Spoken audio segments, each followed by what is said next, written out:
Hello दोस्तों, हम आज जो है स्टार्ट करने वाले हैं सोशल साइंस क्लास सिक्स्थ के चैप्टर 1 को, जो है हमारा अंडरस्टैंडिंग डाइवर्सिटी। कि आखिर आप सब लोग डाइवर्सिटी से समझते क्या हैं। और गाइस, ये जो सीरीज़ है जिसमें हम पोल साइंस के चैप्टर क्लास सिक्स्थ के टॉपिक्स को डिस्कस करने वाले हैं, ये यूज़फुल रहेगी। तो इस चैनल को सब्सक्राइब कर लीजिए, शेयर करिए अपने दोस्तों के साथ क्लास सिक्स्थ के, जिससे वो आसानी से चीज़ों को लर्न कर सकें और वो चीज़ों के कॉन्सेप्ट को समझ सकें। और जो लोग हायर जो है चीज़ों को समझना चाहते हैं, हिस्ट्री जो बेसिकली नॉलेज को जानना चाहते हैं, तो यार पहले फंडामेंटल्स को क्लियर करना ज़रूरी है। तो यार ये वीडियो आपके लिए ज़रूरी होने वाली है, तो लास्ट तक ज़रूर रुकिए। तो अंडरस्टैंडिंग द डाइवर्सिटी, जैसे यार सब लोग यहाँ पे देख रहे हैं कि डाइवर्सिटी, आखिर डाइवर्सिटी से क्या हो रहा है, डाइवर्सिटी क्या होती है। क्योंकि जब आप पोल साइंस पढ़ते हो, आप डाइवर्सिटी पढ़ते हो, डाइवर्स क्या होता है कि आखिर भांति भांति के लोग, किस टाइप से डाइवर्सिटी हमारे यहाँ डिस्ट्रीब्यूटेड है। तो बेसिकली डाइवर्सिटी एक टर्म है जो अप्लाइज करती है डिसिमिलैरिटीज़ को, कि सभी के बीच में क्या क्या डिसिमिलैरिटीज़ हैं, वो किसी भी बेसिस पे हो सकती है, फूड पे, कल्चर पे, लिविंग पे, लैंग्वेज पे, रिलीजन पे, बहुत सारी चीज़ों पे हो सकती है। और इंडिया एक यूनिक कंट्री है जहाँ पे हमने ज़्यादातर बहुत सारे रिलीजन्स के लोगों को एक साथ रहते हुए देखा है। और बहुत सारे ड्रेसेस को, लैंग्वेजेस को, फेस्टिवल्स को, रिलीजियस को, रिचुअल्स को बनाते हुए, मनाते हुए, पढ़ते हुए चीज़ों को देखा है। स्टिल इंडिया, लेकिन इन सब के बावजूद भी अगर हम बात करें कि इंडिया का जो है एक सोलमेट, एक वन फ्लैग है, वो एक सिमिलर नेशनल एंथम गाते हैं, इतने सारे अलग अलग भांति भांति के लोग होने के बाद, इतनी सारी डिसिमिलैरिटीज़ होने के बाद, जब भी हम कह सकते हैं कि there is a unity in diversity और डिसिमिलैरिटी लाइक, और दिस मेक्स अवर इंडिया।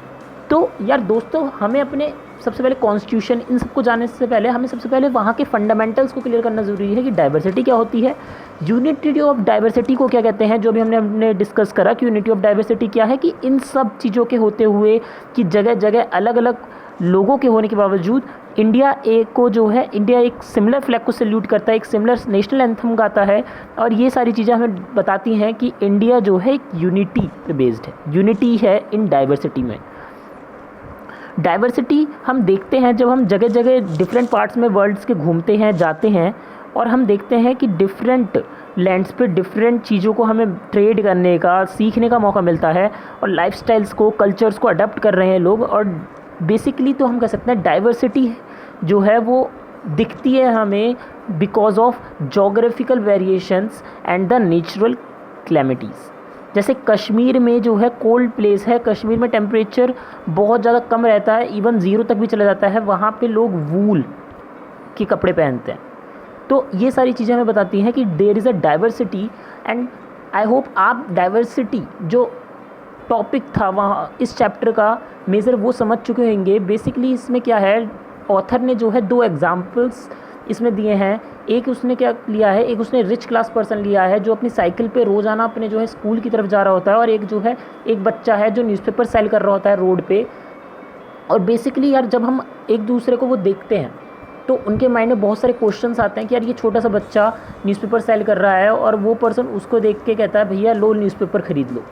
तो बहुत सारी चीज़ें हो रही होती हैं, और वो दोनों एक दूसरे से एक दिन इंटरेक्ट करते हैं, और वो पूछता है कि यार तुम स्कूल नहीं जाते, तुम्हारे घर में कौन कौन है, तुम्हारी मम्मी नहीं है क्या, तुम्हारी मम्मी क्या करती हैं। तो ये सारी चीज़ें जब होती हैं तो वहाँ पे उन्हें पता चलता है कि बहुत सारी चीज़ें कास्ट डिफरेंसेस के बेसिस पे इनइक्वालिटीज़ आ जाती हैं, कहीं ना कहीं प्री जजमेंट्स आ जाते हैं, बहुत सारी चीज़ें स्टीरियोटाइप्स बन जाती हैं इस समाज में, और बहुत सारी चीज़ें होने लगती हैं। तो ये सारी चीज़ें इस 2 एग्जांपल में बताई है कि एक पर्सन हिंदू है, एक पर्सन जो है मुस्लिम है, डिफरेंट कल्चर है, डिफरेंट रिलीजियस है, डिफरेंट बैकग्राउंड्स है, एक अमीर है, एक जो है गरीब है। और इसकी वजह से उन दोनों की लाइफ में क्या क्या चेंजेस हैं, एक न्यूज़पेपर सेल कर रहा है और एक आराम से जो है साइकिल पर बैठा हुआ अपने स्कूल जा रहा है। मतलब एक तो एजुकेशन ले पा रहा है और एक इलिटरेट है। और ये सब क्यों हो रहा है, बिकॉज ऑफ द डिसिमिलैरिटीज़, और इसी ही हम कहते हैं डाइवर्सिटी।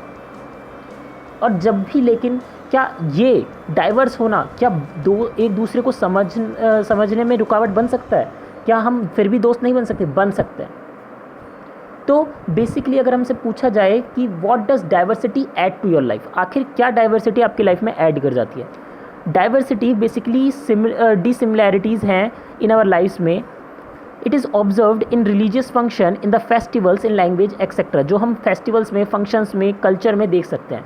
लेकिन one thing is unique about diversity is that it teaches us to live and adjust our self in a broad society.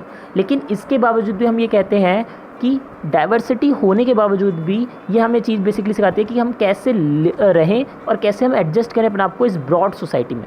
Our constitution believes in respect all humans is similar वे।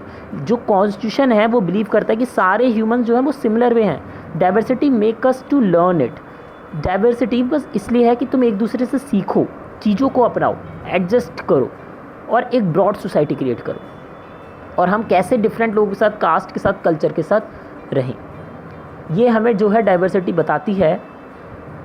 अब इसके बाद इस chapter में जो है एक इसमें जो है 2 जगह की जोग्राफिकल नॉलेज और हिस्टोरिकल नॉलेज के बारे में बताया गया है, जो है केरल और लद्दाख। बेसिकली क्या कहा गया है कि जो जोग्राफिकल फैक्टर वो जो है डाइवर्सिटी को रीजन के इन्फ्लुएंस करता है, और इसमें जो एग्जांपल लिया गया है वो है केरल और लद्दाख का। लद्दाख जैसे आप जानते हो वो डेजर्ट है, माउंटेन्स में, बेसिकली जम्मू एंड कश्मीर का ही पार्ट था, लेकिन अब जो है सेपरेट हो चुका है। और इसमें आप जानते हो कि यहाँ पे जो है पूरा का पूरा स्नो से कवर्ड रहता है। यहाँ पे कोई फॉरेस्टेशन नहीं होता है, यहाँ पूरा स्नो रहता है। यहाँ पे हम जो है शिप वियर्ड करते हैं, और यहाँ पे जो है पश्चिमा वूल बनता है, वूल जो जिससे शॉल बनते हैं, ऑन लॉट ऑफ कॉस्ट होती है उसकी, और वो हमारा जो है यहाँ पे क्रिएट होता है। यहाँ पे मोस्टली लोग जो है मीट, मिल्क रिलेटेड प्रोडक्ट, चीज़, बटर, इन सब से काम चलाते हैं, क्योंकि यहाँ पे जो है वेजिटेशन कम होता है। और बेसिकली इसमें बताया गया है कि लद्दाख जो है इस वजह से जो है ट्रेड को जो है अपनी तरफ बुलाता है, because of their rich wool quality which make in carpet.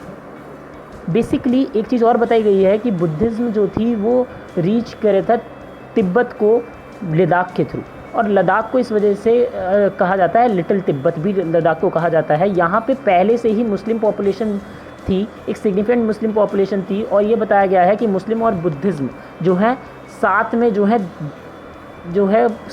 गाना गाया करते थे, कुछ ओरल ट्रेडिशन, सॉन्ग्स, पोएम्स गाया करते थे, जिन्हें कहा गया केसर सागा, और जो कि बहुत ज़्यादा इंपॉर्टेंट है किसी भी आपके कॉम्पिटिटिव एग्ज़ाम के लिए और आपके बेसिकली कॉलेज एग्ज़ाम्स के लिए या आपके जो है क्लास एग्ज़ाम्स के लिए। फिर केरल के बारे में बताया गया है। केरल जो है साउथ वेस्ट कॉर्नर पे है इंडिया के, जो है हिल्स में है। यहाँ पे जो है स्पाइसेस, पेपर, क्लोव्स, कार्डमन्स ग्रोन किए जाते हैं हिल्स पे, और ये जो है अट्रैक्टिव प्लेस है ट्रेडर के लिए बिकॉज ऑफ देयर स्पाइसेस। ज्विस और अरब ट्रेडर्स जो थे वो फर्स्ट थे जो यहाँ पे आए थे, जो क्रिस्ट के सेंट थॉमस, जो क्रिस्ट के अनुयायी थे, वो यहाँ पे आए थे 2000 ईगो पहले। तो मतलब आप देख रहे हो कि क्रिश्चियनिटी भी आ गई, मुस्लिम्स भी रह रहे हैं, सब कुछ हो रहा है। मुस्लिम्स हैं, पोर्टुगीज़ आए थे, जहाँ सी रूट यहाँ पे बना था, वास्को डिगामा जहाँ से लैंडेड करे थे इस जगह। तो यहाँ पे बताया गया है कि बेसिकली हर प्रांत के, हर जगह के रिलीजियंस यहाँ पे पहले से ही थे। 2000 साल पहले भी जुडिज़म, इस्लाम, क्रिश्चियनिटी, हिंदूज़ सब थे। तो इससे आपको पता चलता है कि डाइवर्सिटी तो ऑलरेडी इंडिया में पहले ही थी। ये कोई एक जगह का एक जगह का वो नहीं था कि यहाँ पे एक तरीके के लोग रह रहे थे और फिर बाद में लोग आए। यहाँ पे पहले से ही डाइवर्सिटी थी, और इसलिए ही सबसे पहले कॉन्स्टिट्यूशन में डाइवर्सिटी कहा गया है। बेसिकली यहाँ पे जो है एक केरल का एक फेस्टिवल है ओनम, जिसमें जो है बोट रेस बहुत ज़्यादा वो मानी जाती है। इसके बाद हमें भी बताया जाता है कि एक चीज़ पूछी जाती है, do you think the unity of diversity is appropriate term to describe India. क्या आपको लगता है कि यूनिटी ऑफ डाइवर्सिटी एक एप्रोप्रिएट टर्म है डिस्क्राइब करने के लिए इंडिया के लिए? और इसके बेसिस पे नेहरू ने जो है कुछ बताना चाहा है इंडियन यूनिटी के बेसिस पे, जो उन्होंने अपनी book the discovery of India में बताया है। तो I think yes, I believe unity in diversity is an appropriate term to describe the India. Basically diversity क्या है कि इंडिया, डाइवर्सिटी की बात करें तो इंडिया एक लार्ज कंट्री है जहाँ पे बहुत सारे लोग रहते हैं, बहुत सारे फेथ्स के साथ, रिलीजन्स के साथ, लैंग्वेजेस के साथ, और अलग अलग ड्रेसेस को वियर करने वाले। तो ये हमें दिखाती है डाइवर्सिटी ऑलरेडी है। अगर हम यूनिटी की बात करें तो यूनिटी क्या है कि we all are Indian. Diversity होने के बाद भी हम सब इंडियन हैं, चाहे गुजराती हो, चाहे बंगाली हो, चाहे मलयालम हो, चाहे कोई भी हो, सब एक नेशनल डे को सेलिब्रेट करते हैं सब एक नेशनल सॉन्ग गाते हैं विद इक्वल ज़ील और इक्वल पैशन के साथ। और तो ये हमें जस्टिफाई करती है यूनिटी इन डाइवर्सिटी को। अब नेहरू जी ने जो बताया है अपनी बुक डिस्कवरी ऑफ इंडिया में was that something deeper with in its fold, वो अपने आप में समथिंग डीपर है। उनका स्टेटमेंट क्या था कि it was something deeper with in its fold, the wildest tolerance of belief and custom was practised and every variety acknowledge and even encouraged. It उनका मतलब क्या था, van one person one over it develop deeply and one finds that India is not only united but its people also know how to accept the other custom and belief। तो वो ये कहना चाहते थे कि ये बस इतना तक ही नहीं रखो कि लोगों को ये ना लगे कि इंडिया यूनाइटेड है, जबकि ये भी हो कि लोग एक दूसरे के कस्टम्स को अपना रहे हैं। ये चीज़ ही बताना चाहते थे नेहरू जी, और यही चीज़ उन्होंने अपनी डिस्कवरी ऑफ इंडिया में बताई है।